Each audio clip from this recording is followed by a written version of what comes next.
Bonjour, je m'appelle Kwame Maya, je suis originaire de la Côte d'Ivoire où j'ai fait un baccalauréat scientifique, puis 2 années de classe préparatoire maths physique à l'INPHB. J'ai continué mon parcours scolaire en France à l'ESGT, donc École supérieure des géomètres et topographes, où j'ai fait mon cycle ingénieur. Par la suite, j'ai travaillé en métrologie industrielle, dans l'aérospatiale, puis dans le ferroviaire, où j'ai décidé de me spécialiser. J'ai donc fait le choix de mettre une pause à ma carrière professionnelle pour intégrer le master spécialisé infrastructure ferroviaire résiliente, durable et digitalité de Centrale Supélec. Bonjour, moi je suis Yann Tessot. J'ai travaillé 4 ans en tant qu'ingénieur topographe. J'ai pas mal été sur le terrain en tant qu'ingénieur géomètre. J'ai vu ce qui se faisait au niveau de la voie, de l'infrastructure voie, mais je ne comprenais pas comment est-ce que la voie agit avec les autres systèmes, notamment l'énergie, la télécommunication, la signalisation. Je me suis dit il est intéressant, il serait intéressant pour moi de comprendre l'ensemble du fonctionnement de l'infrastructure ferroviaire. Et donc c'est la raison pour laquelle j'ai choisi ce master pour la globalité et la vision globale qu'elle nous permet d'avoir.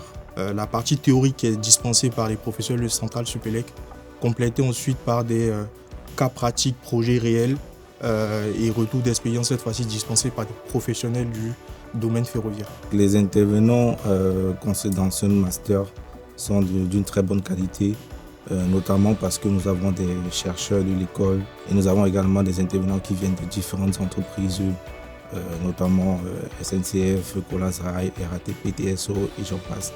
Donc, ces enseignants, vu qu'ils sont des directeurs de différents projets, ils sont dans les entreprises, ils côtoient au quotidien les défis et les problèmes liés au ferroviaire. Donc, nous dispensent ce qui est d'actualité et donc ces intervenants sont les meilleurs.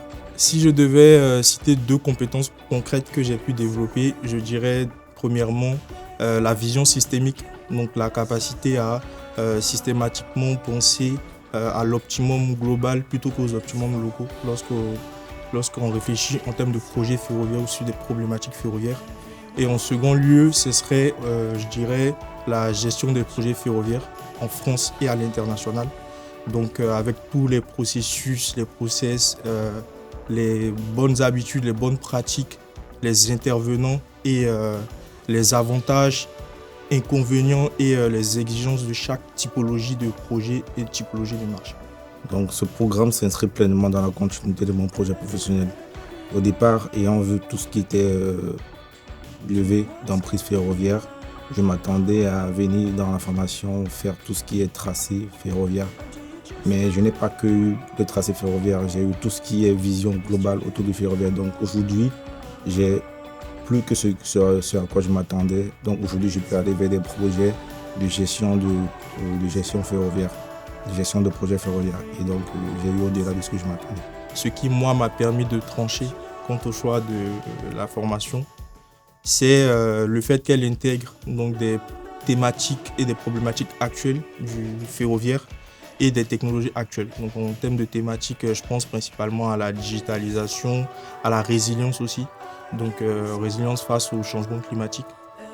Et en termes de technologie, je pense à la data science et l'IA pour la gestion des actifs et la maintenance prédictive par exemple. Si vous êtes intéressé par le ferroviaire et que vous cherchez une formation qui vous donne à la fois les compétences alignées avec le marché du travail, des connaissances globales et systémiques sur le système ferroviaire, arrêtez de chercher et inscrivez-vous au master spécialisé infrastructure ferroviaire résiliente, durable et digitalisée de Centrale Supélec.